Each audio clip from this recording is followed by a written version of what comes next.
It's kind of weird. Podcasting is a strange thing because a lot of people who it's like you're watching a conversation that people are having for the first time. So it's kind of a weird thing.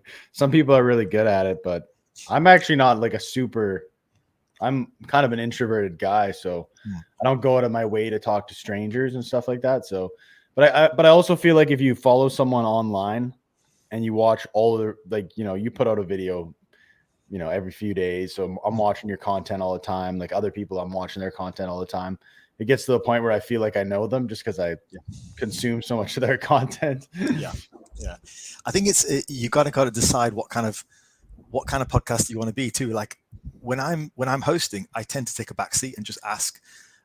Whereas I know like there's a couple of other podcasters who do this really well, and you do this really well as well. Is you'll get really involved in a discussion, and I always find it hard to do that. I don't know whether it's just the way I am, but so I think I should try and get more involved in my podcast. The ones that I host should speak more. I think that'll be easier for me because I'm naturally more of a talker. That's fair. That's fair. Sometimes I always just try to approach it. I have my own opinions, but I always try to approach it like the other person is teaching me something. So I don't want to be like, oh, you're even like even if they say something I disagree with, maybe now I'll chime in a little bit, but I don't want to like necessarily have some debate on my podcast if I disagree with them. In the past, people have said things that are a little crazy, and I've been like, I should have maybe pushed back on that a little bit, but I didn't. But it is edit. It is what it is. I guess what would be kind of cool to do is kind of go through some of our coaching notes, some of the topics that were really really cool. The first one is actually, I guess we can get into the intuitive eating approach.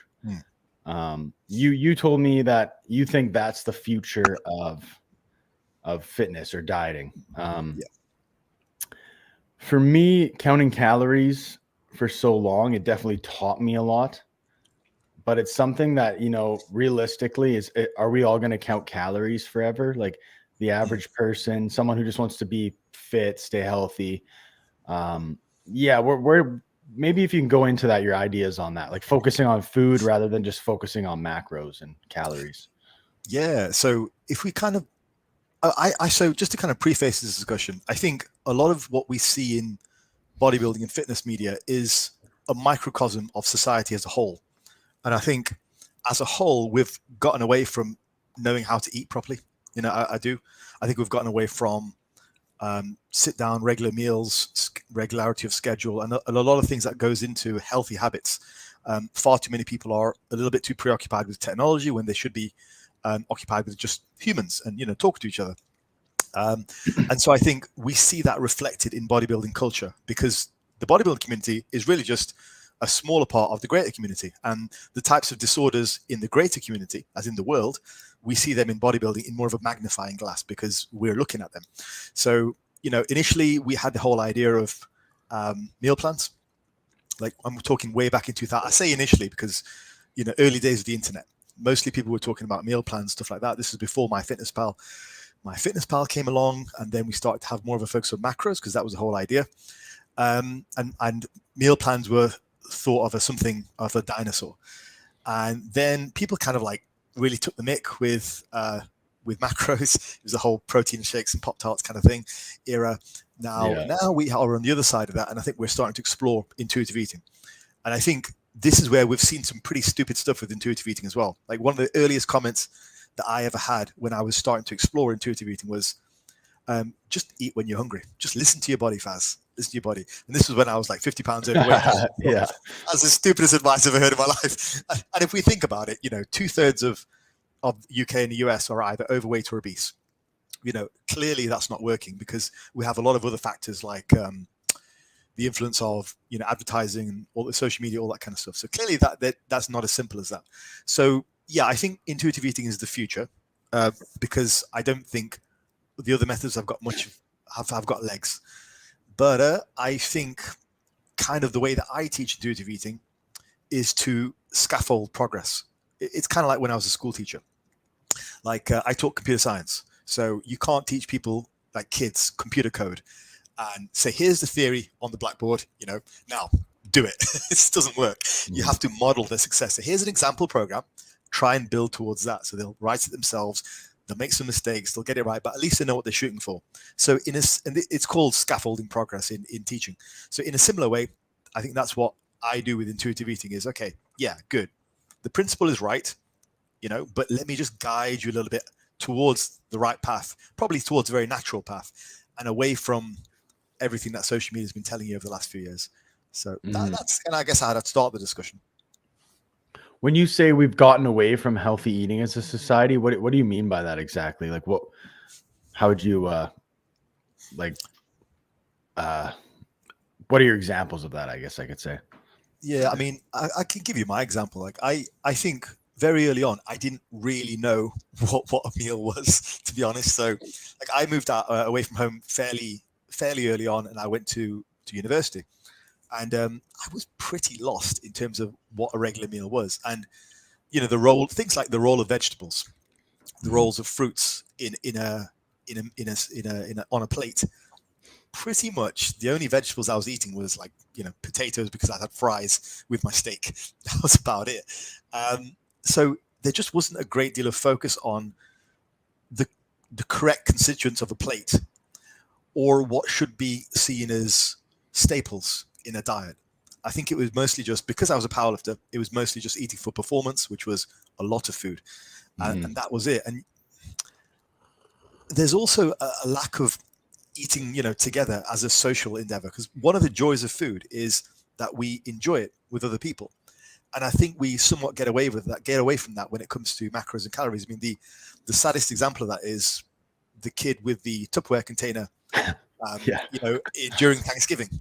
That's embarrassing. Like, I'm just, it's like his 40-year-old mum sat there going, what the hell is wrong with, what did I raise? He's like, I only eat for performance, mum. And it's like, and the guy's, 150 pounds and he doesn't look like he lifts. Yeah. So I think we kind of get away from the joys. That's one of the really, if we're talking, primal, and we'll get onto that subject as well, the whole primal controversy.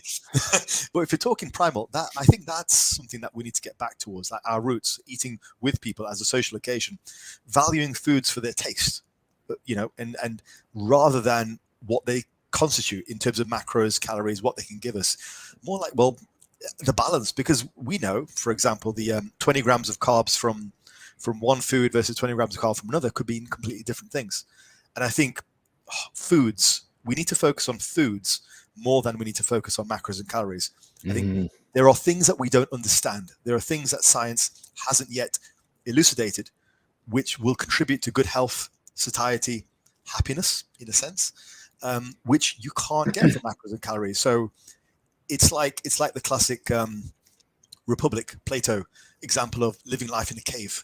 It's like we're living in a cave, and we can only see macros and calories, but actually that's just a shadow of the real food which is out there, which is, wow, look at all this wonderful food: potatoes, fruit, bananas, apples, strawberries, chicken, beef, all that really good stuff.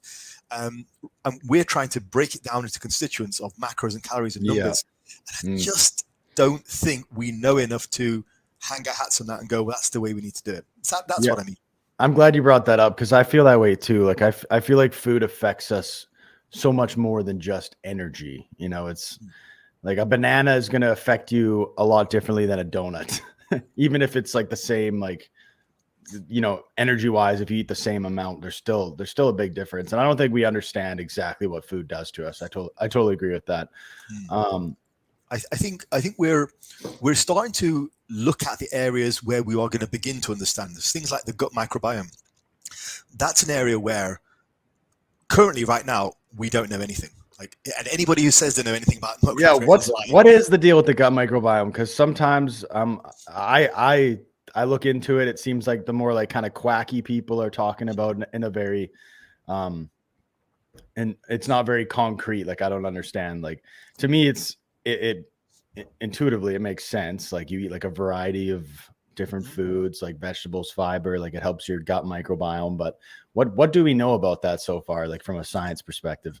So there's two areas of research which I'm currently very interested in, but we're just sort of standing back from a distance and just seeing what happens over the next, it'll take like 10, 20 years. It's the gut microbiome and also circadian rhythms. There's two big areas where we know currently that we don't know much, but we have an inkling through various studies that it does make a difference.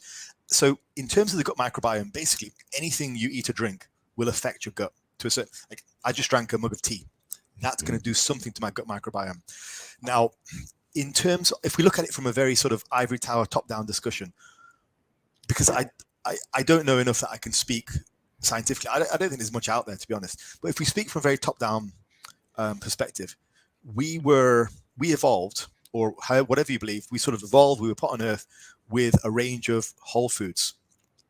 Now, it stands to reason that those are the foods which are going to nourish us because we live in this sort of environment.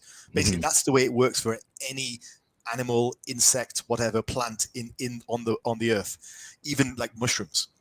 So they nourish us. The fact that we are taking a lot of those foods and warping them into constituent parts, and making heavily nothing wrong with processing foods, but heavily processing them to the point where we're removing a lot of the things which may potentially benefit us. That I feel is leading to some type of disorder with the gut. And that is about all we know right now. So if you have some of these quacks online who say you've got to nourish the gut microbiome, all that really means is eating the stuff that you and I talk about all the time, your fruits, your vegetables, your eggs, your beef, your chicken, all that kind of stuff, right? All the good stuff. It doesn't mean much more than that. And everything affects the gut microbiome. So currently, in terms of what we know about the gut microbiome, as far as I know, official stances are we don't know much. What we suspect is the heavily processed foods will maybe not have a positive influence.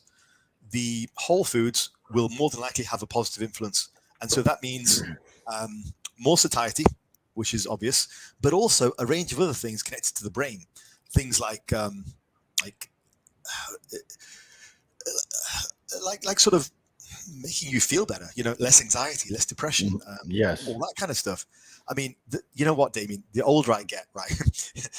Pull out the age card here, but if I've not done it for a while, but let's say I have a Saturday night where I go out for drinks and I end the night with a pizza or right, like we do here in England, a kebab, right? I'm not going to feel myself the next morning, and I might wake up on the wrong side of the bed. I might wake up in a bad mood. Grumpy. And, I mean, I didn't used to get that when I was younger, but like nowadays, and that's why I don't do it anymore. But in general, we all reach that point where we're like mid-30s, and the nights out are not worth it anymore, and they're usually not worth it because you end up just feeling awful for like 3 days afterwards. I don't know if you're there yet, but I'm 29 and I can attest to that. Like if I drink like literally once a year. Like I drank on Halloween. I think I told you about that. And then before that, I think I drank like probably like 2 years ago, August. It was a wedding. So it actually was 2 years since I had like maybe like one or two, like wine or something a little bit, but I hadn't like getting drunk or like eating like shit. It's like, but for me, what I there's a lot of points you brought up there. I totally agree with is you brought up for me, like intuitively, like kind of taking like the evolutionary take on food. A lot of people will say things like, well, just because we evolved eating a certain way doesn't mean it's good for you. But I'm like, well, that doesn't make any sense to me. Like, and it's not like I don't have like this super dogmatic view about. I feel like human beings are super adaptable, and everything it was so widespread depending on where people in Africa are eating way different than people here, or like they're like I think about where I live. There's not much to eat other than like if you just lived in the woods, like there'd be very limited foods compared to somewhere else where they're probably eating mostly fruit, or like I don't have this like dogmatic view that everyone was like a carnivore or doing this shit, but like I think it's pretty safe to say that we ate only whole foods. We weren't eating chips, we weren't drinking pop. And I feel the same way, that it's like we take nature, we denature it. I kind of had an argument with somebody where it was like, I don't like, obviously like sugar isn't bad necessarily. If it's like it's contextual, obviously you're not going to die. If I put sugar in my coffee in the morning, it's not going to be like toxic to me. It's not inherently like disease causing, but the fact that we've like denatured something, we've made it refined and easy to just consume. And it's like contextually, like we're getting so much of that in our diet. And like you said, even with maybe we could talk about like saturated fat too, because it's like if I'm eating eggs and chicken and beef and I'm eating it in the context of like whole foods, like you even said, like we kind of had that back and forth where you said you have to eat like 18 eggs in order to get the saturated. I'm like, oh well, I don't eat 18 eggs a day. So it's like, but in the context of just like a normal healthy diet, the amount of saturated fat you would take. Because I was always so confused. Like, I'm like, there's no way like avoiding naturally fat containing foods. That can't be healthy for you.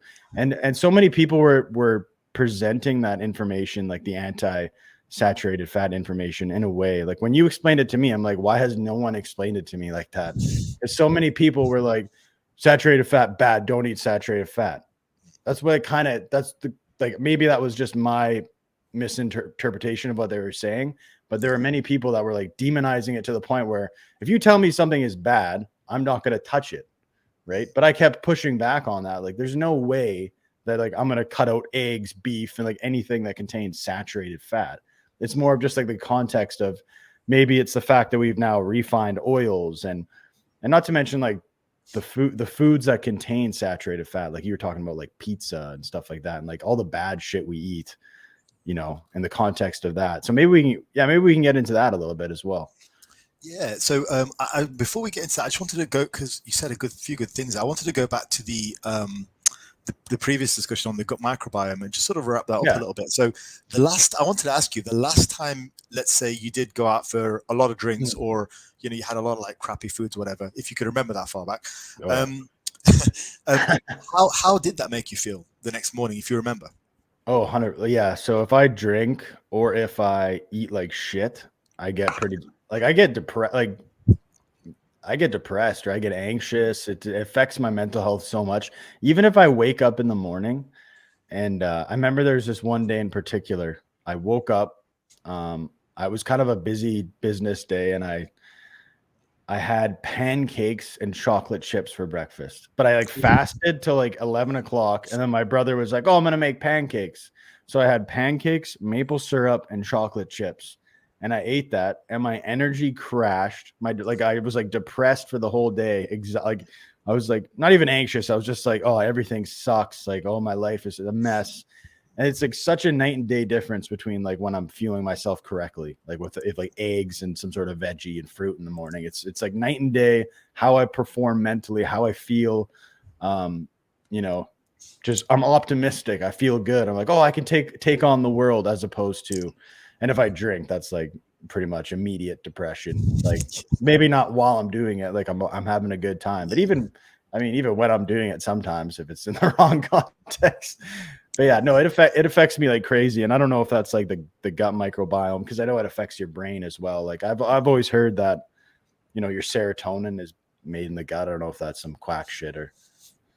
I think there's a lot of crossover between the body and the mind, and the gut and the brain and all that stuff. I think they're a lot more related. So, I'm going to guess your brother is younger than you, because if he was okay on that breakfast, this is the thing. I think when people are listening to this conversation, there's probably going to be like half the people who are going to be like, these guys are just way too deep in this. Have your burger and be happy, right? Because there is a lot of that on the internet. It's like, and I think to a certain extent that's okay. Like I'm not going to begrudge anyone if they want to have the odd burger and odd pizza. But I think what we're saying is, if it does affect you negatively, then maybe that's something to start looking at. Mm-hmm. At a certain point, it will. When you're younger, you can get away with a lot. And as we're seeing, due to the wonders of age, the body tends to be a bit more prone to these swings, less resilient. And that doesn't get better as you get older; it gets worse. But I think we can have a very good diet the majority of the time, and every now and again, we're only human. It is 2022, so we are going to want a pizza every now and again. So go for it; it's fine. But I think if the majority of your diet is all whole foods, you can get away with quite a lot, even if you're older. So yeah, I just wanted to touch on that, because I think that was a good point, and just the role of. Some people will probably think we're in a bit too deep. Other people will be sat there just nodding their head, going, "Yeah, these guys are right on the money." But I guess all I'm trying to say is, at a certain point, that may start to affect you. And like you pointed out, we don't necessarily know if it is just the gut or if it's the brain or whatever. But that's the point. We don't really know yet what it is. We just know that it happens. It's like when we lift weights. we know it builds muscle, right? We don't necessarily have hammered out all the fine details of how to do it down to a scientific T, but we know the general thing is you go to the gym, you work hard, you're going to build some mass. So yeah, we in general, we might not explain it right now, but we know that there probably is more to diet than just macros and calories. Like, I don't necessarily think it even needs to be explained. Like, if someone were to just track, like, write like a mental health journal, do a month of eating amazing fruits and vegetables, meat, just basic whole foods, and then eat like absolute shit for 30 days and track your mental well-being. I guarantee you the people that are eating like shit are going to feel less than optimal when it comes to their mental health. And I think, that's one thing in the conversation that always bugged me. Like, I really appreciate your perspective on it, because it's not, you have these trainers online that I can't even, like, people that are very popular saying things like, this might have been like 6 months ago. This is quite a while ago, but being like, I can lose weight and eat a croissant for breakfast. I'm like, okay, well, that is very not fucking helpful for 99.9%. I'm glad that you have such a healthy relationship with food that you can eat whatever the fuck you want. But guess what? If I wake up or, like, I have a healthy relationship with food than a great deal of the population, like the typical person who's struggling to lose weight. I always hated it. Like, oh, you can eat whatever you want and lose weight. I'm like, that is not fucking helpful, because guess what? Like, that person's physique or that person's situation is a reflection of their lifestyle. It's a reflection of what they're putting in their mouth every day. And if they don't have that healthy relationship, you can't expect them to like eat the chips and stop eating after they've tracked the right amount of macros. That just drove me crazy. It's like telling an alcoholic, like, you can just sip a little bit of the beer and not get fucked up. It's like, it's not helpful. No, I think I gave you that example of the local PT around here who he's a big dude. He's like peak natty genetics. Off season walks around 200 pounds with abs and contest prep. Yeah, he's peak natural. Like, he's a big dude, bigger than me. And he said that he was doing pizza, burgers right the way up to his prep, and it's not helpful. And actually, you know what? When it comes to prep gets hard, and it gets hard even for that guy. So what happened was he just binged right the way to the show, binged right the way afterwards. And what do you know? When you're 7% body fat, eating pizza and burgers is probably not a good idea. So, just color me surprised. So he demonstrates that even at a certain point, those guys, they will struggle with that type of approach. It just doesn't work. But anyway, going to the saturated fat discussion. So I think just to kind of give everyone an update on what we were talking about. So I think what happens is people generally don't like moderation. So they're either like for or against something. And social media is very good at that, because the algorithm is designed for large, heavy opinions. You're either left, you're either right, you're either blue, you're either red. You're either for saturated fat or you think saturated fat is the devil. And the algorithm supports that. So if you start thinking about saturated fat, all of a sudden on your phone will be all this information with those big voices, hardly any with moderation. You'll be Liver King on one side and it'll be like Michael Greger on the other, So just complete polar opposites. Is Michael Greger? Who is Michael Greger? Is he that vegan doctor? Yeah. Like how not to die? Yeah. Yeah. That guy's it's just as bad. He's just as bad as Sean Baker. They're all the same brand of nonsense. It's like extremism on both sides. But that, to be fair, that's a good discussion we can get into. But the saturated fat discussion that we had was just me providing a bit of moderation to say, well, this is what the government recommends. And I know people don't like to hear this, but the government guidelines are actually pretty good. And don't dislike the video. How dare you? Put your dislikes away. Put them back in your pocket. Let me just explain.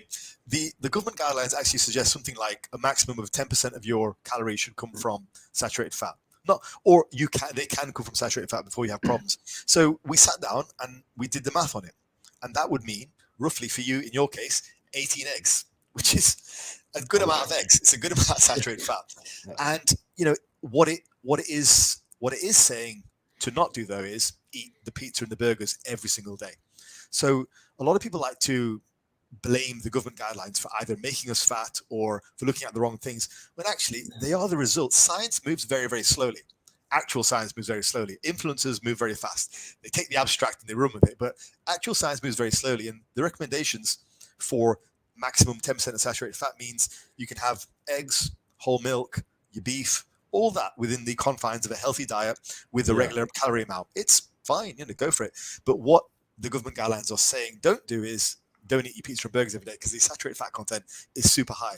So the reality is they do jive with what people should be doing. The problem, I think, is, well, twofold. I think, firstly, people don't like to hear moderation. They want to hear extremes. The other thing is people want to have somebody to blame. We live in a society where there is a severe lack of personal responsibility. And there are too many occasions of people I know, older people, who have gotten very fat, very unhealthy, and now they are anti-government because they're like, well, the government are trying to kill us. Like, no, I don't want to swear, but it's like, no, Swear. dude. Let it out. It's like, no, motherfucker. Like, the government did not tell you to gluttonize yourself. Like, the government have been clear on this right from the beginning. Like, don't fucking eat 4,000 calories worth of pizza and burgers just to get your weight up to improve your powerlifting total. Like, that's not the government's fault. That's your fucking fault. Take some responsibility. So there's no point being anti-government now. Like, they didn't make you fat. They didn't gluttonize you. You did that shit. So no one's guiding you to, like, no one's giving you the food to eat. It's like you're fucking making your own decisions. It's just so, like, it's such a cliche, but it happens all the time. So that's what it does kind of annoy me a little bit, because it's like, we're going to blame the government because, they made me obese. It's like, no, dude, the government didn't tell you to do that. You did that on your own. So take some responsibility, And I tell you who's really good at this, Steve Shaw. Steve, you know his story. He's lost a ton of weight, right? And he's done fantastically well with that. He posts up a lot of stuff looking at a wide range of fruits and vegetables, good meats, whole foods. He's right on the money with this.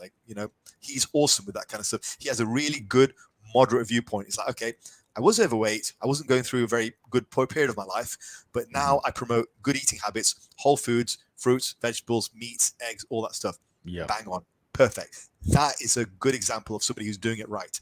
And again, that's why, Steve's fantastic. I love him. But there are so many guys out there like your Paul Saladinos and all that kind of stuff who just go super anti-government sentiment. So confusing too for the average person. Yeah. Like, oh, vegetables are bullshit. What do you mean vegetables are bullshit? It's like, why?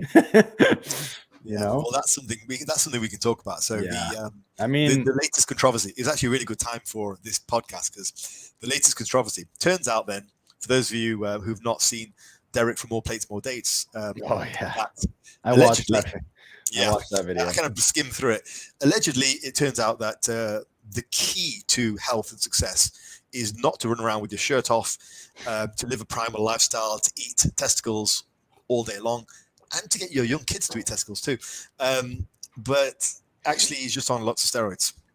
So I think with that, it's the steroid thing. I think is obvious because his skin tone is just beet red. I mean, it's pretty obvious. But the bigger problem, I think, is he's also very much anti-fruit and vegetable, just like his business partner Paul Saladino.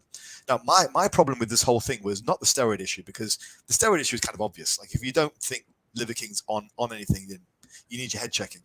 The bigger issue for me is the more insidious message, which is don't eat fruits and vegetables, eat meat and nothing else, because a lot of people will believe that.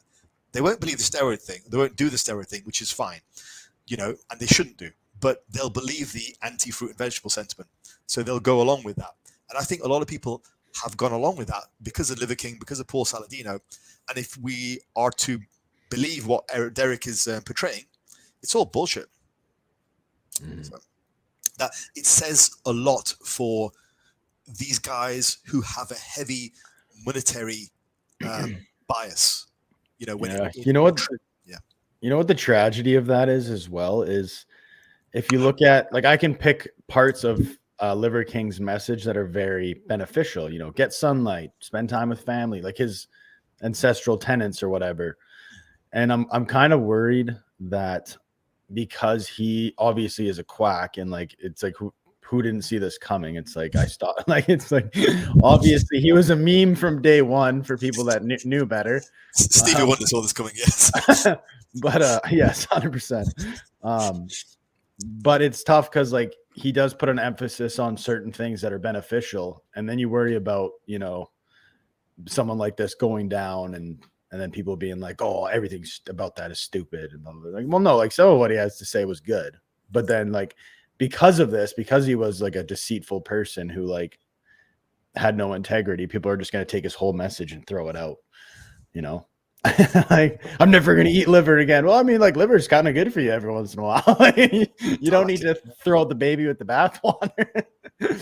Yeah, that's a tough thing, because it's like these extremes on the internet. It's like, dude, just eat like whole foods. That's like literally my answer to everything. And I've been on, like, don't get me wrong, like I've grew up with the internet. I've been on the side of like more extreme thinking, like whether that be like politically or like nutrition wise. Like, it just happens to you sometimes, especially when you're younger, where you're like, you get, you know, you're like, oh yeah, this is why, and you go down these rabbit holes. Like, I'm a very like I guess I've always been like a truth seeker, so I go down these rabbit holes, and then I get to the bottom of the rabbit hole, I'm like, oh, bullshit, and then I come right back up, go down another one, bullshit, come right back up, and then I'm like, okay, well, now I have a more balanced view. Like, even like with anything, like even with like politics and stuff, you go way far over here, you come back, and then you're like, you kind of sit at the center, and you're like, I'll tell you why that side's bullshit, and I'll tell you why that side's bullshit, and then I'll have a more like balanced perspective. And that could be, for me, that's been with nutrition. Yeah, the whole idea of, you know, fruits and vegetables being bad, it's like, it's just as stupid to me as people saying don't eat meat because it'll, like, even like, you know, don't eat red meat because it's gonna kill you. It's like, dude, like, we've been eating red meat since the dawn of the human species. Like, maybe don't like eat 7 pounds of red meat a day, and you know, take a, like, eat like 75 eggs or whatever in some ridiculous challenge. Like, it's like these extremes that, I don't know. Like, you're not going to, I don't think you're going to die if you eat some eggs, eat red meat, and then balance it out with a bunch of fruit and veggies. Like, it seems pretty stupidly simple to me. I think what would help the discussion is if we maybe talk about the scientific process and how we can use it to inform us. Because you said something really interesting there, and really, really true. It's like the typical person just wants to kind of know what to do. So they're going down these rabbit holes, exploring the rabbit holes, figuring out, well, that's BS now. But what science should do for us is it should provide a route forward. But I think where that gets distorted is there's a misinterpretation of what science can actually do for us. Now, the phrase that I want people to remember, if they remember nothing else from this podcast, is science moves very slowly. Okay, very slowly. Mm-hmm. One of the worst offenses on social media, I think, is when somebody starts with, this latest study disproves everything. It's like, fucking no, dude. Like, there's not one study that's going to disprove everything. It doesn't work that way. Science moves extremely slowly. And if people remember nothing else, remember this. The current guidelines that we have for diet are the result of decades of very careful research by men and women who have devoted their entire lives to saving us. So, and those decisions are painfully reviewed over and over again every single year to provide us with these guidelines, which are very, very broad. They're not completely specific because there is a lot of individuality. So if science has a fairly strong stance on something, and I mean actual government guidelines, then you can be sure it's been through a long vetting process. What you want to avoid is looking for the shiny object. So avoid the latest research paper which says eggs are going to kill you. Avoid the latest research paper which says whatever, any specific paper. The current guidelines are the results of dozens of meta-analysis, which are also the result of hundreds of studies. So you're talking quite literally testing on millions of people over the last 50 years. So we can just, discuss what the guidelines are for a little while, and just, I think that will be quite useful for people. Sorry, somebody at the door. Oh, no worries at all. Take your time. Sorry, that's my Amazon guy. Right. Oh, no worries. So if we just kind of discuss what the guidelines say, because they're fairly broad, and I think they're broad enough that you can fit in what you'd like to within the guidelines. So if we start with, we could start with, and again, the government are quite good at this because a lot of times they won't give specific macros and calories. They'll just say, roughly, this is what your diet should be composed of. So they emphasize a lot of fruits and vegetables. In fact, it could be, you could say that the government emphasize a whole food plant-based diet, but with the proviso that in recent years, whole food plant-based has been taken over by vegans. But that is not the original use of the term. The original use of the term was just to say a diet which is mostly fruits and vegetables. That is not whole. That is not. What does that mean mostly? Like from a caloric standpoint?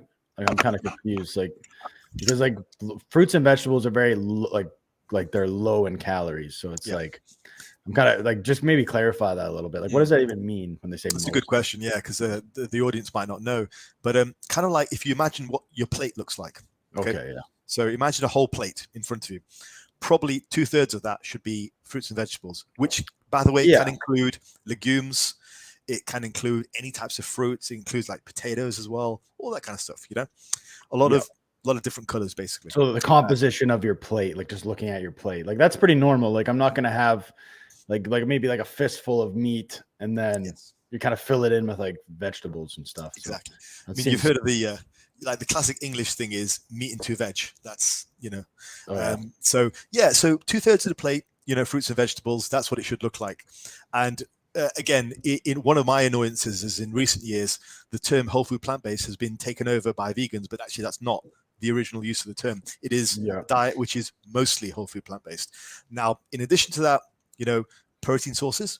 Why? Because protein is useful, you know. So like chicken, fish, beef, all that kind of stuff, they tend to be great sources of protein, and we need protein for our health, for our skin, internal organs, and it just so happens meat is a very good source of protein. So yeah, have some meat as well, and then some healthy fats. You know, we're pretty clear now that non-saturated fats tend to be very beneficial for health. And so that leads on to the discussion of what about saturated fats? And as we pointed out, the government are perfectly fine with about up to 10% of your calories coming from saturated fat. And if we look at that, if we look at the composition of an egg, or like it's actually very the composition of egg, it's actually very low in saturated fat. Yeah. Because you're getting other fats with it. And I'm like, yeah, you know, that's like literally if you eat whole foods, everything takes care of itself. You know, it's when we like extract things and we're like, you know, maybe don't eat spoonfuls of coconut oil, you know? Exactly. Yeah. So that was the interesting point to come out of our discussion, because we looked at the saturated fat content of an egg. And actually, surprisingly little. I think it was like 1 gram per egg, 1.3 grams. And it's quite a lot of non-saturated fat too. So that has a beneficial effect on health. So yeah, you're allowed quite a lot in terms of whole foods because they naturally take care of themselves. So, and then if we look at other things that the government has a fairly strong stance on, it's the role of, say, potassium and salt. Now, bear in mind, with potassium, we're talking about the potassium that comes with your diet. And up to about 5 grams for men is pretty good. And now we know that potassium has a beneficial effect. So it has sort of an inverse relationship with cardiovascular health outcomes. The higher your potassium, the better your health. So, well, not inverse then. It has a correlational relationship. So the better your potassium, the better your health. But it's the result of the fruits and vegetables you're eating. That's where the potassium comes in. Now, the inverse relationship is with salt. The lower your salt, generally the better your health outcomes. And I will say at this point, because again, the carnivore community have started to point out that at a certain point, you need more salt. But actually, that's a misinterpretation of the data. Usually what we see is the people on those levels of salt are on medication. So it's not, but if we take away those people, generally the lower the salt intake, the better the health outcomes. So it's not, I wouldn't, if I was to interpret the data and interpret the guidelines, what I would suggest is I wouldn't ask people to add salt to their diet unless they are very, very active and they're sweating a lot. Now, for some of our community, that could be the case. We might need to add some salt in, but yeah, I do.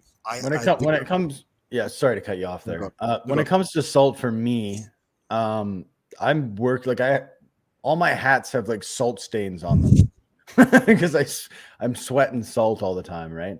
And I also eat I try to eat like the unrefined salts, so it comes with other minerals. If I don't, you can correct me if I'm wrong, but like, what's the actual? Is it the salt itself that is bad, or is it the sodium, or is because if you're eating unrefined salts and you're just salting to taste, aren't you getting a bunch of other minerals as well? So it seems to be the effect it has on the vascular walls of the arteries. That seems to be it. it seems to have a negative sort of constricting effect. So that is the issue. And we know from research, the populations with the higher salt intakes, like some populations, like Japan, for example, they have just really abnormally high levels of stroke and cardiovascular problems, even in populations who are lean and small. The salt tends to have a bad relationship. And they ran an experiment where they gave entire villages salt substitutes, basically slashing the salt in half and replacing it with a lot of potassium. And the incidences of strokes and heart disease completely reduced. It has a big effect. So we know that's a thing. And yeah, I think the government are quite happy for you to have anywhere up to about 2 or 3 grams, of sodium. Now, that's quite a lot of salt. It's about 5 or 6 grams of salt. So, it's, again, like the saturated fat discussion. No one's saying cut it out completely, but moderate it. Yeah. So if I'm like salting to taste, and I'm not eating, because from my interpretation of that too is like a lot of processed foods come with a lot of salt, correct? Like like soups, and so you're going to be getting a ton like just from eating like processed foods. If you're eating whole foods and then just salting to taste, that's probably putting you in a pretty safe spot. Like I think so. Yeah. Also, I think so. Sorry to cut you off again. Sorry.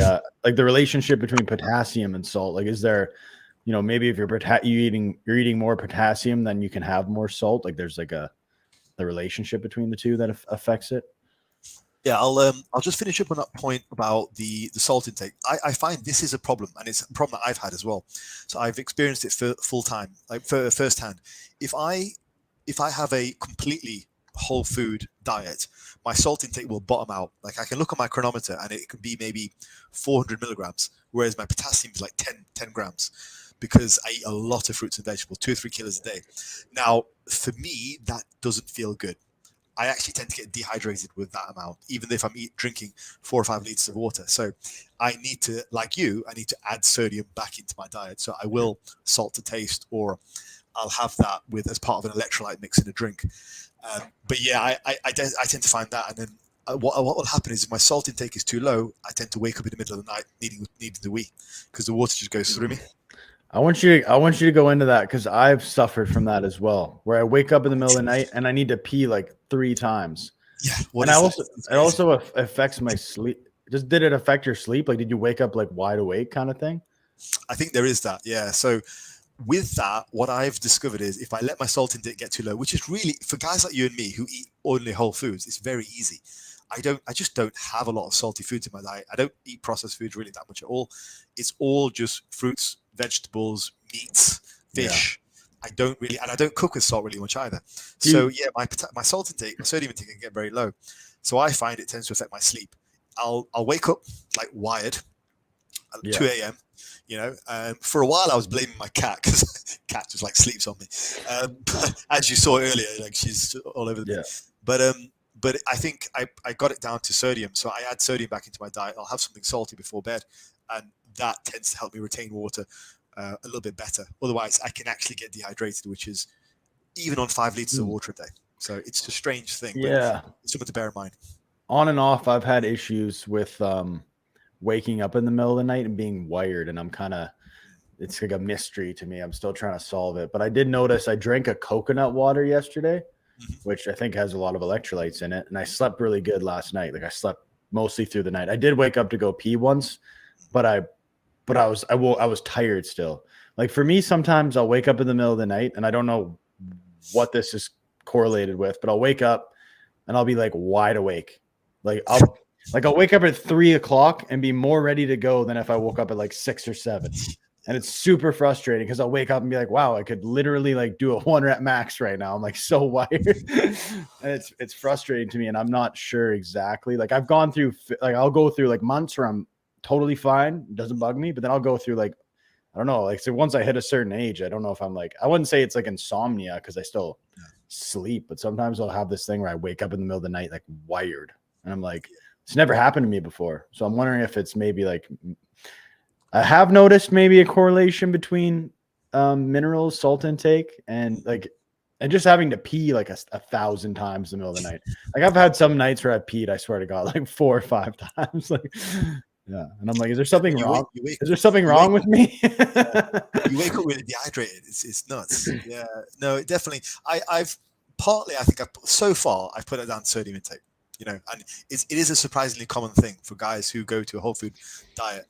This is because your salt intake will just bottom out. So again, goes back to the government guidelines. About 2-3 grams of sodium, actually pretty good. You can track that in Chronometer. It's about 5-6 grams of salt. So again, food to taste, salty food to taste. So goes back to the very boring generic guidelines, but they do work. Just to clarify, like 5 to 6 grams of unrefined salt is how much sodium? Yeah, it's about 2-3 grams of sodium. Okay, so I'm just trying to picture what that would look like. Yeah. But that's about right, So if you're salt intake, like for your original question, if you're salt intake on a type of diet that we eat, then that's probably sufficient. But yeah, there's something that I've seen anyway. Mm-hmm. No, that's interesting. No, it's all good stuff. All right, man. Well, that was I think we kind of summed up pretty much everything in that discussion. You wanted to talk about potassium and sodium, so just potassium and sodium. Yeah, let's get into that a little bit. I guess for me, it's we don't even necessarily need to get into the weeds too much, but I honestly feel that if you eat a varied diet and you're getting in a bunch of veggies and fruit and you're getting a potassium in and all the other micronutrients, that's another thing too, is micronutrients, something that does not get a lot of love. It does not get enough respect, in my opinion. It kind of it sorts out everything, like we're talking about. If you're eating whole foods, you actually almost are eating low salt. So if you salt your foods to taste, you're probably in a good spot. If you're eating whole foods, you're eating eggs, meat, and you're eating foods that naturally contain saturated fat, it kind of sorts that out. You're not going to overdo it. It's all of these things, if you eat whole foods, and then, so that's one thing. And I guess, potassium, you're getting these other things that counteract this. And so many of these things we don't even understand, what this micronutrient does to this micronutrient, or I don't know enough about it. I'm not a scientist, but it's just I think it's pretty intuitive and common sense to be if you're eating a whole food, unprocessed diet that you're going to get, everything's going to kind of sort itself out.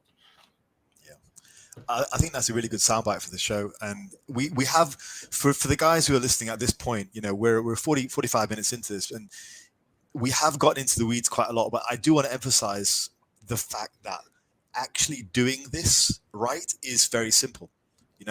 Doing this correctly, never mind about the precise amounts of sodium, potassium, saturated fat, all that kind of stuff. But if you just move towards more of a whole food diet, you will be a lot better off, because like we've discussed, there is a lot that we don't understand. And I'm not talking about me and Damien. I'm talking about the community as a whole. There's a lot we don't understand. That's true too, but that's true, So there's a lot we don't understand. And it's not just, the fact that there is more to foods, like nutrients. There is probably even more effects on our hormones, on our gut microbiome, on our brains that we still don't understand. But the good thing is, if you are just sat there thinking, whoa, these guys are talking some pretty high level stuff, how does this benefit me? It benefits you by saying, look, just don't worry too much about the macros, about your precise amounts of everything. Just eat predominantly whole food, plant-based type of diet with a good broad range of fruits, vegetables, meats, all that kind of stuff, just a balance. Try to avoid all the processed foods. You'll probably be fine. Also, don't go nuts if you have a pizza or a burger on Saturday night either. Okay, don't feel guilty. It happens. Yes, we don't. It is 2022. We don't live in 1016 anymore. The world has moved on. So unless you're planning on living like a monk, it's going to happen. Don't feel guilty about it. The stress will do bad things as well. Okay, so if you want the best type of health, you've got to just focus on whole food diet, and you'll be absolutely fine. If we take nothing else from that, just understand that there's probably a lot with foods that we don't understand. And the other side of things is try and make eating a social thing. Eat with your family. This is something I emphasize with all my clients. If you're a father, make sure you're not doing anything really out there wacky, like keto and stuff in front of your kids. I'm not telling anyone how to parent, and so apologies if you're going to get some comments about that one, but I'm not telling anyone how to diet. But listen, just it's about, there's more to the family unit than trying to adhere to a specific macro or calorie amount. Just eat. It's like the father in a lab coat, just like measuring out absolutely everything. The kid's like, "What's daddy doing?" I'm counting. It's like, bro, kids don't care about that stuff. You know? I watch my niece eat, and like she doesn't care about stuff, and that's great, fantastic. Eat what you like, enjoy it, have fun with it, enjoy it, fantastic, and have a smile, have a laugh with the family, talk with the family while you're eating. All that kind of stuff, I think, is really positive. So I think that all encourages a healthy relationship with food, and it should help to get rid of some of these issues. But so that what else can we talk about?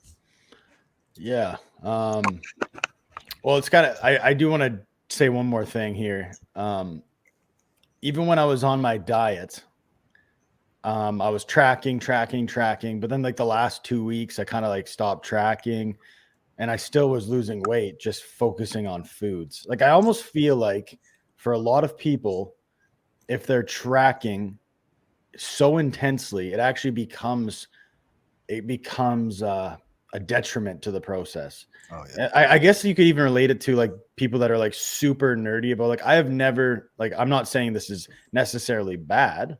Like you might get some utility out of this, but people who track like RIR and stuff like that in their training, I have never been like, I have 2 reps in reserve. Like, I don't know. I fucking trained hard. That last rep was slow and it felt good. Like, you know what I'm saying? Like track your weights. Like, sure. Like, I think when it comes to like tracking your workouts, it's like you need to track progressive overload. But I also don't think like I have, when I track my stuff, like I track it on my iPhone notes. I track, you know, like one set I did this with this weight. Sometimes I'll literally put in brackets hard as fuck, or I'll be like, felt okay, or I'll kind of like maybe say, but I'm never like 0, like 1 rep in reserve or RPE or any of that shit. I've just felt like that's kind of like, well, I could be useful for some people, but maybe it's the same thing with food where it's like, yeah, you could track, you know, I thought it was super cool tracking with Chronometer because you could see all your micronutrients and stuff like that, which is useful, but you don't need to like being autistic about it and like, you know what I'm saying? Not to be rude, but like, you know what I'm saying? You're like, oh, I didn't get all my potassium in today, or like it's too much. Like it's probably gonna be a detriment. I find it quite funny when you get guys who really go against the whole super detail nutrient stuff, but then they track their RIR.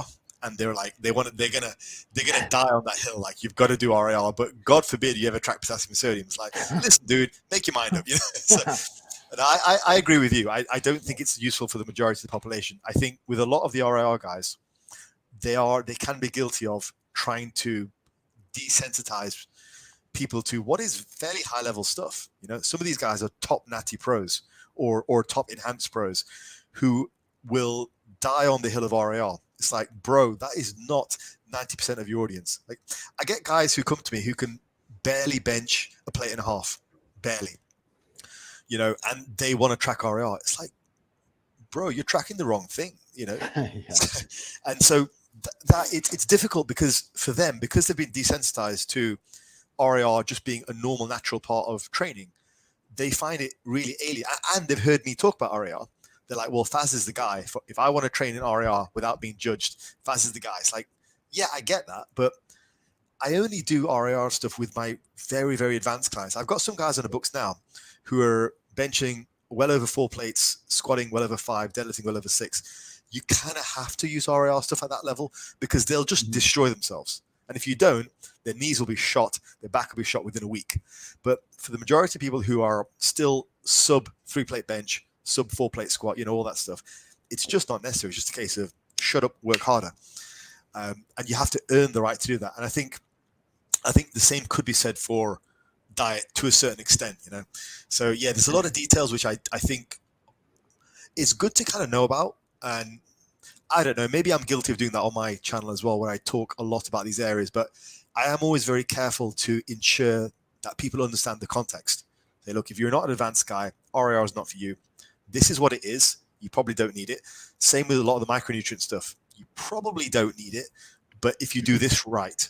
But here's the information anyway, if you want to check every 6 months or so that you're on the right track. Or let's say you make a dietary change, or you're deep 3 months into a cut.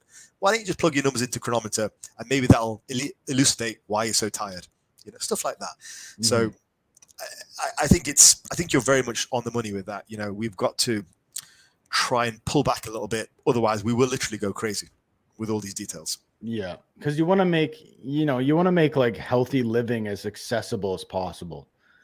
And I personally, as someone who's super into this, like who will watch however many thousands of hours of YouTube videos on whatever, like I'm very interested in this topic. I read books on this topic, but I still don't want to have to do like stuff that takes so much time in a day. You know what I'm saying? Like even as someone who's super into it about performance and living a healthy lifestyle and getting jacked and stacked, I still want to be able to just do it day to day and not think about it. You brought up something, like training and eating should be like brushing your teeth, like it should be, I can't remember exactly in what context you said that, but it should just be a very simple, like day-to-day thing. It just becomes so intuitive, as we've said during the podcast. Cool, man. Well, that's I think we've wrapped up that discussion. Do you have quite a bit of time today? Can we get into some other topics, or? I got some time. I'm good. We can crack on. I got like another half an hour, so we're good. Yeah, sounds good. I might need to go for a wee soon, but we're good to go. What do you say? Sorry. I might need to go to the toilet soon, but we're good to go. No worries at all. I'm not gonna edit. I'm not gonna edit it out either. Okay. We're just gonna sit here and I'm gonna talk shit about you. it's the bladder. When you're my age, the bladder. So. That's funny. Since we're kind of talking, we're having like a holistic discussion. We're talking about whole foods and stuff. Let's maybe get into the stress and like lifestyle aspect of it too, because I think that's a part of another thing that gets neglected too. Because if you're stressed out, you're not sleeping well, and like I personally struggle with.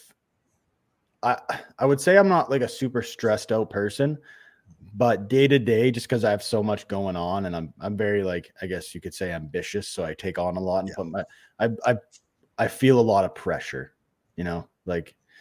And that can kind of affect, like even yesterday I went to the gym, but I didn't sleep very well. Like my sleep was short. I was stressed out about some other things. And I was just like, I felt it in the gym. Like everything was a grind and I wasn't really where I needed to be.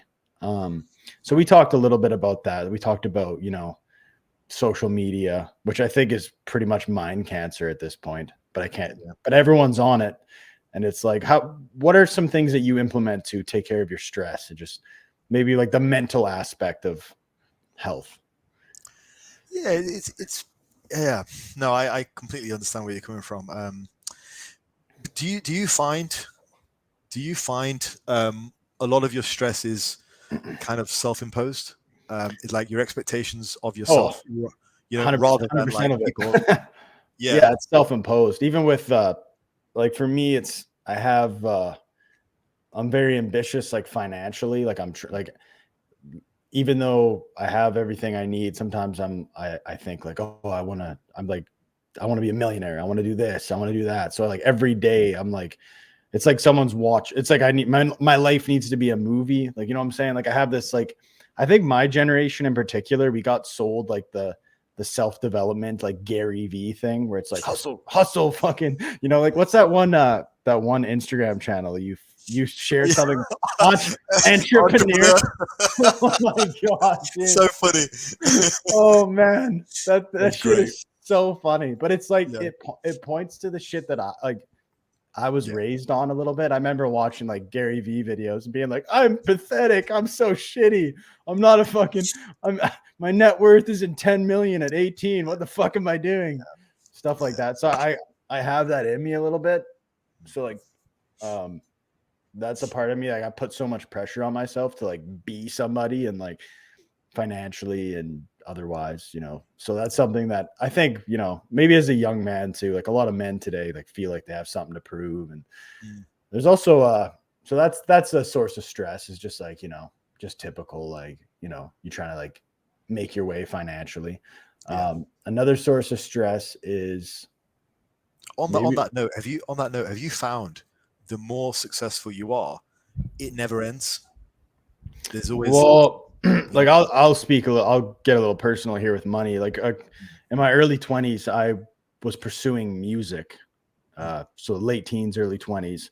And I ended up pretty much like failing at that. Like I did all right for myself. Like I did some things, played some big shows, blah, blah, blah, had some success on Spotify. And then I ended up with like 15K worth of debt and kind of like just burnt out. I was like, oh, so I kind of financially, I was like working through that, trying to like climb out of that hole. And so I think I feel like I overcompensated to the point where like I paid off all my debt, started a business, started making pretty good money.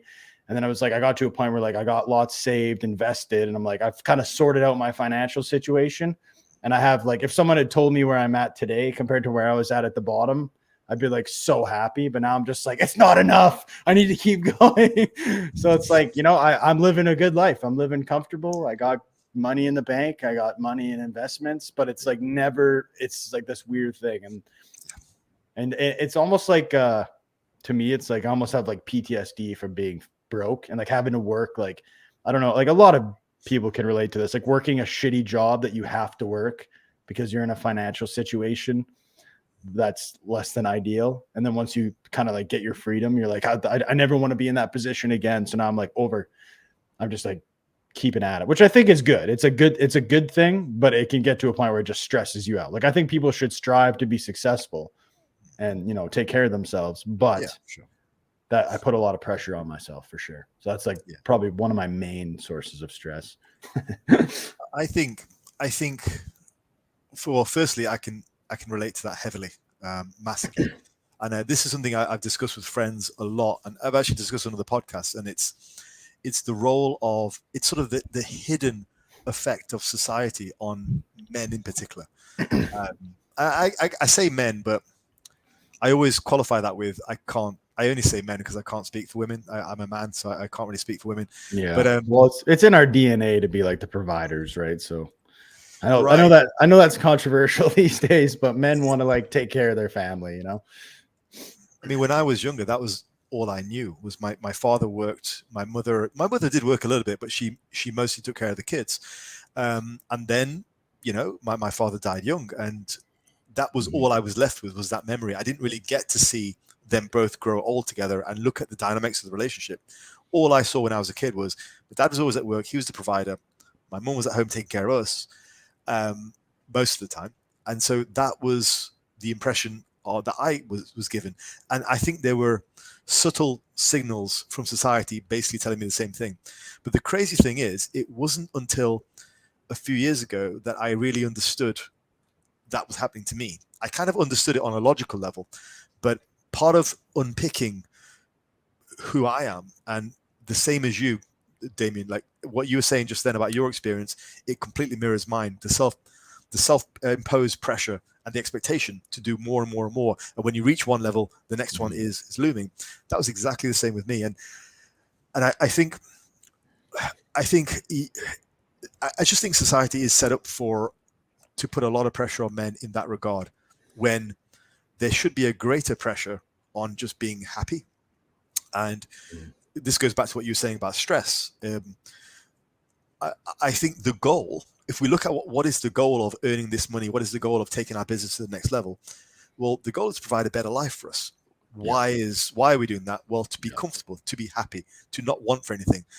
After a certain point, that is taken care of. And then what are we doing? So I'll give you, since you gave me a personal example of yours, I'll give you a personal example of mine.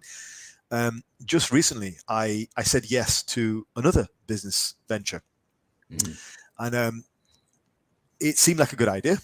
You know, it was something which I thought was like, great, why not? I mean, I almost immediately went like, yes, cool, great idea, lots of money potential. It could be a huge, like, $1 million idea, you know, in a few years kind of thing. And I was like, cool, let's go for it.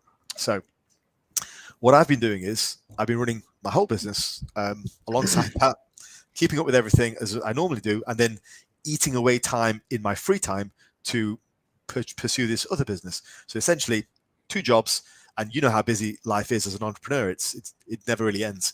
And then we have another business on top of that now. So I was sat there. Constant. It's always going. You know, when oh, sorry to cut you off there, but when I wake up to go pee in the middle of the night, that's like literally I'm sitting there peeing and I'm fucking doing this. I'm like checking messages. Like, why can't I not just sleep right now? Yeah. And so it got to the point where I'm now reconsidering my role, and I was sat there. on Saturday night just thinking about this, and I was like, what am I doing? Like, what is that innate drive to do more? And I was trying to figure it out. I was like, Faz, what the hell are you doing? Like, what is that drive? Like, bro, you're 41. You, by all accounts, now you are successful. You know, you don't need more than what you have right now. Now you need to focus on being happy and lead a fulfilling life with your hobbies and all that kind of stuff. And I was like, I've taken on this new business, or this role in this new business, where literally all my free time, which I would normally use to do fun things, as little time as I get, you know, is now eaten up with this new business. And I've sat there thinking, this is exactly the type of thing which has stressed me out in the past. It's my insistence on going all in and sacrificing my own health, my mental health, to do something which is going to net me more money. Why? Is it going to make me happier? No. Is it going to provide a better future for me? Maybe, but the future's a long time away, and this job that I'm doing right now is doing that just fine. So I'm just thinking, this is to speak to your point. A lot of it is self-imposed, and I'm still, even at my age, I can succumb to that, and I did recently, and that is something which I need to now reconsider my role in that team, because I don't know why I'm doing it. Again, this is very honest. This is very raw because it's currently happening right now. But I don't really know why I'm doing it. I'm like, what am I actually doing this for? Like, it's all well and good to have a retirement plan for 20 years down the line.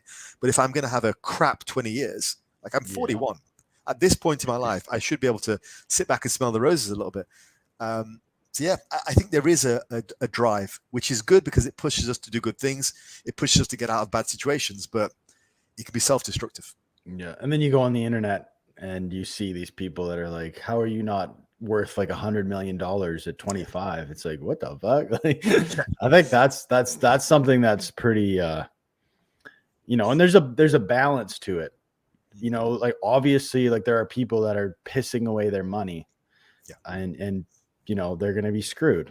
Like that's another aspect of it, right? Like you need to take care of yourself. But for me, I think it's also your relationship with success. So like, for me, success doesn't look like a bunch of material possessions, or, you know, I don't need to live something like I like being like very low key. Like I drive a cheap car. I go to the gym. I go to the same places every day. I eat the same foods. I just like being low key. And for me, like money and success, like financial success, is just to give myself the freedom just to like live a humble life and do my thing and not have to worry about. So I think like that's something people tend to do, is they tend to you know, I like the minimalist lifestyle. You know, I like to focus on what I'm passionate, like creating room for what I'm passionate about. You know, like you said, you're eating up all your free time, and maybe that's taking you away from the things that, you know, bring you joy. And I would say that's probably a negative thing. You know, like if you don't have time to enjoy life, it's like, well, what's the point? Like even if I was making $1 million a year, but it was like every spare second was torture, it'd be like, yeah, maybe I'd do it for a year and then, you know, but yeah, no, that's tough. And I feel like today, like I feel like men don't get a lot of positive guidance. You know, like you have people like, you know, that's why there's a lot of like extreme movements online right now. You'll have these, like, I don't know if you're familiar with like red pill stuff. Not kind of in passing. I had to learn about it because everyone was talking about black pill, red pill, and it just missed me by. So I haven't researched it. I kind of have a loose idea. Yeah. Well, I feel like men today don't, you know, there's not a lot of positive role models for masculinity. And now there's like, now that's this void is being filled with like people that maybe aren't the most qualified to speak on it. Like people that are very like, it's like a very extreme view on like women, and so I went down that rabbit hole when I was younger too. And like, that's just my story a little bit. I just feel like men in general maybe are a little bit lost in modern society, like you were saying earlier too. I think if history is full of men who, not knowing what to do, will just throw themselves on their sword in the field of battle. Dude, sometimes I feel like that. I'm like, is there a war to fight? Like, can we just screw it? Let's go. I mean, you could say the same thing about me when I was younger in powerlifting. Like, what drove me to hit those numbers? You know, like it does, like, yeah, it's cool, all that kind of stuff, but it's not good for your joints. You were going to battle. Yeah, going to battle. You know, and it's the same with this whole like taking on a new business. It's just that's what a lot of men do. They don't really know what to do. There's no guidance really. So it's like, I'm just going to work as recklessly on this endeavor as possible, whether that's sports or business, but I'm going to do double shifts. I'm going to go extra in the gym because, you know, I don't know what else to do. I don't know how to be happy. So I'm just going to throw myself on my proverbial sword, whatever that is for me. For us, it's business. You know, for somebody else, it could be working on ridiculous hours in a job. You know, I honestly think that's what it is. It's like, what are you doing this for? Well, I'm doing this to be happy, of course, in the distant future. And the distant future never happens because they never get out of that cycle. And if they do get out of that cycle, it's probably because they get hurt, they get injured, or they die. Mm-hmm. And then the other thing is, Damien, not to take this conversation into a really dark place, but the other thing is, well, what happens when a warrior has no more fights to fight? Mm-hmm. Yeah. Right. I want, you know, I've grown the mustache for a reason this month. And this is why we see I think this is one of the reasons why we see a high prevalence of suicide amongst men. Because purposelessness. Sorry? Purposelessness, you know? Yes, exactly. Thank you. Yeah. Purposelessness, exactly. A lack of purpose. So what is a warrior without a fight? When you finally achieve, and the amount of, and it makes me sad to, honestly makes me a little bit sad to think. I'm going to try not to tear up here, but one of my best friends, he went through a period where he was very close to taking his life, and he's an older guy. He was like me, about the same age. Family business is set up. Kids are older now. Seemingly has a guy who has everything, has a nice house, nice wife, all that kind of. He's happy, and it just bang came out of nowhere. And he had spent 10 to 15 years making the family business a success. It was finally a success. He had employees. It was basically running by itself. He would work every other day. And that's when it happened. That's when he got those thoughts. What's that about? And again, it's that thing.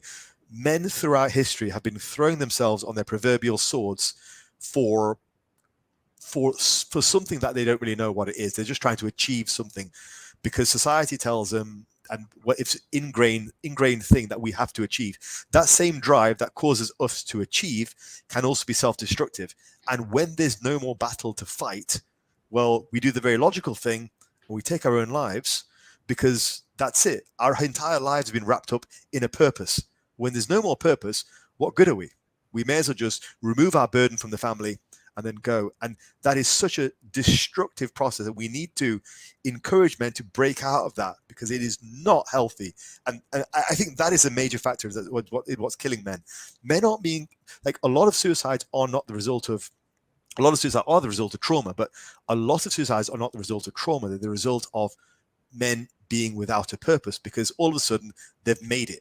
And notice it happens at that age, 40 to 50, where you've made it. Financially, you're good. Family-wise, you're good. All of a sudden, you're a warrior without a fight. Mm-hmm. No, 100%. Yeah, I totally agree with that. I know for me personally, like even as I would consider myself someone who's relatively put together mentally, but even me, like if I've gone through periods of like, whether it be like after a relationship ending or like you feeling like your purpose is stripped, where your thoughts can get so dark where you think to yourself, oh my God, like I didn't know I was even capable of going that low. And for most people on the outside, they probably wouldn't even know it.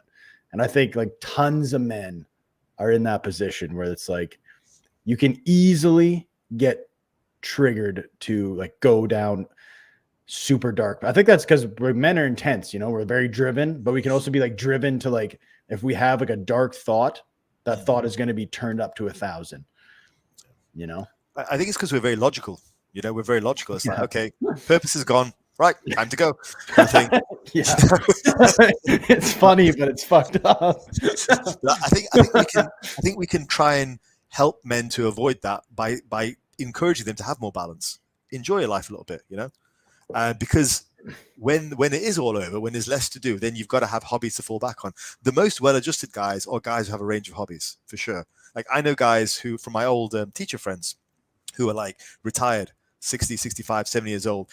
They have regular meetups with their other retired friends. They play tennis. They have dogs. They go out for a walk. They have a purpose still, because they've got a social network. They have something to do. They have something booked in every day of the week. Yeah, that's important. And that's important. It's important. Like, and I'll say this: there is a reason why podcasts like this have become so popular, and it's because of that. It's men talk to each other. Like, Damien, when would we really get a chance to sit down for an hour and a half and talk? Not any time in normal society. Yeah, exactly. Like even at the gym, when I see other dudes, like it's sad, but I'll never be their friend. Like we just look at each other, and I'm sure I could change that. But in general, it's like, I do like the good old, like, I don't know. I just do like the head, the purse slip, like, hello, like everyone I see in my day-to-day life. Hey, the same person I see like every single day I'm in the gym. Like, yep, see you again. I'll never say hi. Like I'll never that's just who I am. Like I feel like I'm very introverted. No, I could go up to guys and be like, but that's the thing, like as a dude, it's so weird to like, or like I guess like just like my own preconceived notion of me going up to some guy and being like, do you ever just get bummed out sometimes? Like imagine if the conversation, if you did that'd be amazing. Yeah. We should try that.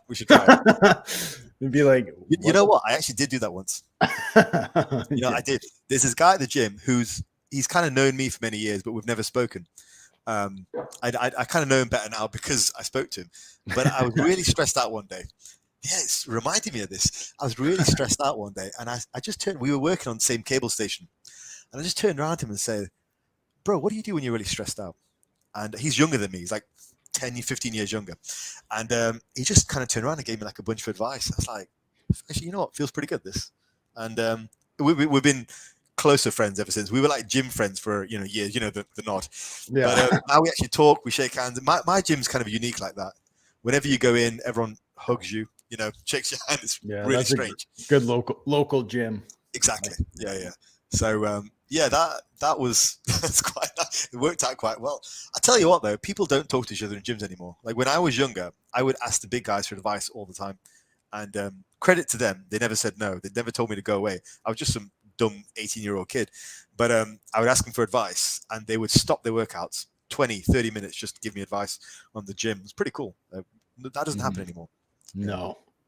And even just I feel like a lot of men today are lonely, like they lack friendship, because that's something that we talk about being really ambitious and like pursuing to the point where like, oh, like I've had like opportunities to go hang out with some guy that I just met or whatever, and I kind of like always put that on the back burner because I'm always doing something else.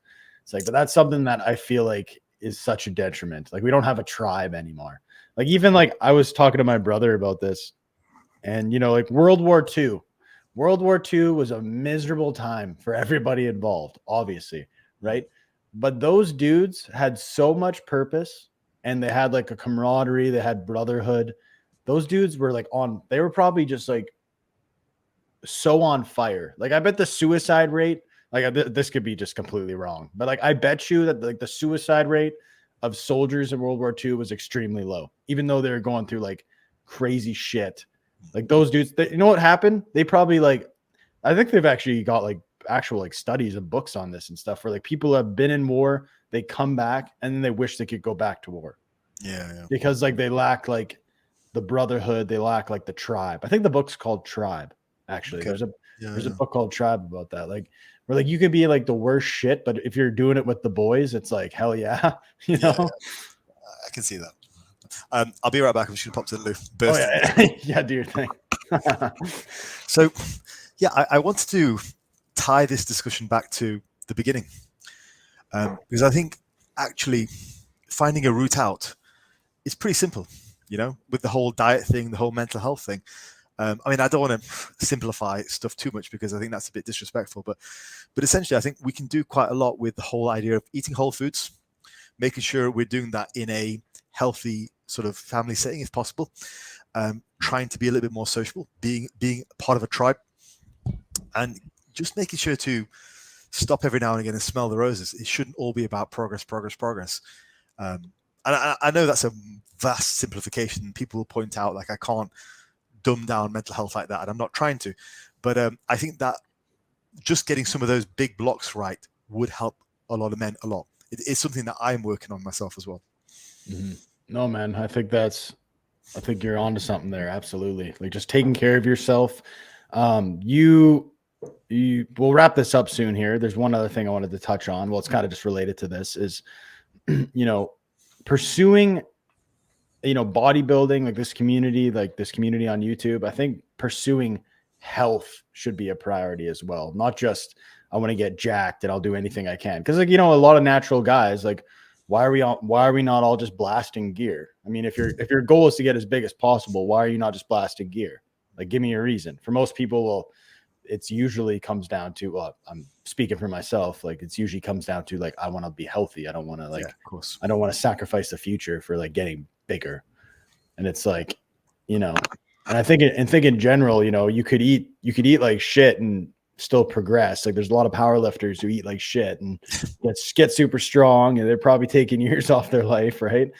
I think we just need to also pursue health, like maybe like a more holistic approach to, that's what I've actually been thinking about with my podcast. I'm like, I don't want to, that's why I kind of stepped away from the podcasting thing. Cause I was like, I don't really know like what I want to do moving forward. I'm like, I don't want to just like talk about like training all the time, like training. It's like only so much you can do, nutrition, but that's all good. But also just like a holistic approach to like health for men.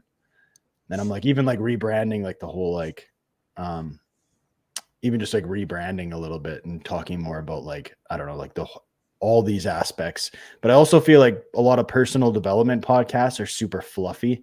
So I don't want to have like super fluffy, like, you know what I'm saying? Like, you know what I'm talking about? Like, a lot of podcasts are pretty, like, when it comes to like self-development, it's a lot of like just nothingness. Like, I was getting kind of in that position with the podcast. I'm like, what am I going to talk about? Because it can't just be all training 24/7. It's got to be some other stuff too. Like, I don't know. Do you have any ideas for like what this podcast could be, as far as like, or what would be very beneficial to young men today and just men in general? So I always feel the best coming out of podcasts where we do talk about stuff like this. These are my favorite type of podcast. I've done about 3 recently where I've been asked to discuss more things about life, or the conversation has gone into sort of life other than training and diet. For one, it's very humbling that people would ask my opinion on stuff like that, rather than just, diet and training. Yeah. But 2, like on a fundamental level, it feels good. Like, I come out of these chats just feeling really uplifted. Not because anything's been like, hey, Faz, you're amazing, but just because you kind of get stuff off your chest. It's nice. And I'll say I also like listening to podcasts like that, where it's just dudes speaking about stuff, issues they have, happiness, trying to just pull you back off the ledge of productivity, the whole entrepreneur stuff. Entrepreneur. It's so funny. So yeah, I think if you were to do anything with podcasts, I think primarily you should do what makes you feel good. Like, some of that will be training. Something. For sure.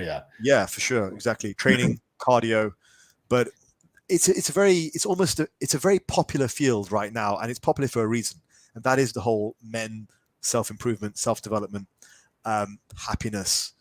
But I think to do that with an eye on fulfillment and happiness and longevity, rather than this like hyper-focused Gary V-esque, you've got to be doing stuff all the time. That's the stuff that drives me crazy. I don't want to just add to that. No, it's too much, isn't it? I think a nice mix. I like the fact where if you get guys, like, I would like to know more about sort of the mental health side of some of your guests, like, sure, let's get Steve Shaw on, let's get Carell on, let's get Landon on, let's get Paris on, let's get Alex on. But maybe talk about other, like, more kind of I want to get their opinions on, like, what do they do for the mental health, what are their thoughts on some of these topics. Because if you look at the support I got for the Movember thing, it was honestly heartwarming. Yeah. The support I got was really amazing, and I absolutely loved it. And I'm going to do a follow-up video on that soon. Mhm. But it shows that people are thinking about this stuff, and it means something different to everyone. I mentioned that, and Natural Hypertrophy, he mentioned, Yeah. he wrote on one of the comments, like he's had issues in his family with certain, with problems with, I think it was prostate cancer. He said, I think it was that anyway. Yeah, it was. Yeah, it was. Yeah, and Alex has shown me full support on that as well. So it shows that these are things that, and those are two guys who won't just say stuff for the sake of going along with the gang. If they say it, they believe in it. And it was really heartwarming that they felt so strongly about that they pursued it. And I think they're obviously thinking about stuff like that. Perhaps I would like to hear more from those guys on extra stuff. I Mhm. personally quite like it when fitness influencers who I respect step out of their zone a little bit, and I get to know them as a person. Like another guy who does that really well is Paris, Bald Omni Man. He does that really well. He will do a lot of sort of advice videos and I like bro that. talk and stuff. And it's good, it's good. It's good to hear. I want to hear his perspective. I don't care whether the guy's older than me, younger than me. I don't care. All men are the same. We're all men, and we all have our opinions on things, and we should be respected. So that kind of stuff would be interesting. I'd like to hear that. Yeah, it's scary asking people certain personal questions though, because you don't know how they're gonna react. It's like, maybe I was thinking I could just ask people ahead of time, like, are you comfortable if we like kind of maybe talk about some other things? And it's like I guess like the fear of oversharing. We talk about like keep it like as a man, you just kind of want to be like do the head nod, just stick with the normal talk. Let's not talk about the darkness that overcomes me on a daily basis. Existential crisis. Yeah. I mean, I've felt very comfortable with sharing quite a lot in recent podcasts, and I think it's because that's a reflection of where I am in life. I don't feel in any way a weaker person for sharing stuff about my own mental health. I shared in one of the last podcasts I did. I shared quite a lot about my early life, my father's passing, my mental health as a result of that, and all that kind of stuff. I don't feel, for me, that holds me back. If anything, I feel it's empowering for not only me, for people listening, to know that a guy like me, my age, I've been through stuff like that. And I say my age, but to be honest, anyone really, whatever it is, I just think it encourages people to know that, look, we don't all have perfect lives. Things don't go right all the time, but you're not alone. Cool, man. Well, I think that's a good place to wrap this up. I appreciate it. Cool. Thank you. All righty, man. Well, if you could just let everybody know where they can find you, that'd be great. Cool. So if you have managed to make it this far in the podcast, firstly, well done. You can find me on Faz Lifts on YouTube. YouTube is kind of my primary content source now, but I'm also on every podcast platform as well as Instagram, where I post mostly memes and client testimonials and stuff like that. So yeah, follow me, follow along, get in touch. I do a monthly Q&A, so by all means, drop a message there as well. So cool. Thanks for having me on again. Yeah, I appreciate it.